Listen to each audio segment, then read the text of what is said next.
UVs are two floats that are normalized into vector 2 coordinates. You can find the normalized values by dividing it by the size of the image, and finding the pixel values is multiplying it by the size of the image. Alright, example. Say we're working with a 256 pixel image, and we're trying to find the vector 2 of x and y. We would find it by dividing it 64 by 256 and 192 by 256 to get the float values of x and y. In Blender, you can assign individual faces of a 3D model with different materials that also has different UVs assigned to that material. The main idea would be baking the front and back side of a character drawn before digging into the details and painting it out in 3D space. When you're setting up the UVs, it's important to move the unused UVs out of the UV space side that you're not using to avoid baking over the front and back materials.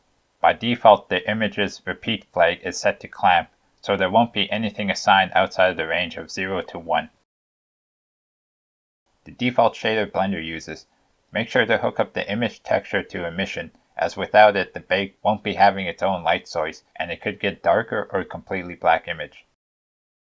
When you're baking, make sure the bake image is selected. It's highlighted when it's selected. Otherwise you might bake over your source image that you want to bake instead of baking the details into your new image. And if you do bake over it, well, no, just close Blender. It won't save the results. And if you did somehow save over your source images, well, you're going to have to remake them and re-import back into Blender. You can sample any color in an image by going into Texture Paint tab, pressing the S key, which will get you your eyedropper tool to pick up any color you hover over, and then you could copy and paste the hex value of the code into the RGB node. Make sure Alpha Clip Blend Mode is on with the transparent shader, as it removes transparency in the image so it doesn't show up as black. The node after the RGB node is a vector math node that's set to distance. The node after that is a math node set to greater than.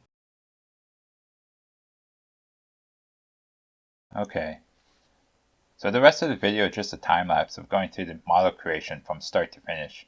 I skipped over some parts like applying a subdivision modifier and then a decimate modifier. It was really more about just playing with the subdivisions and finding forms.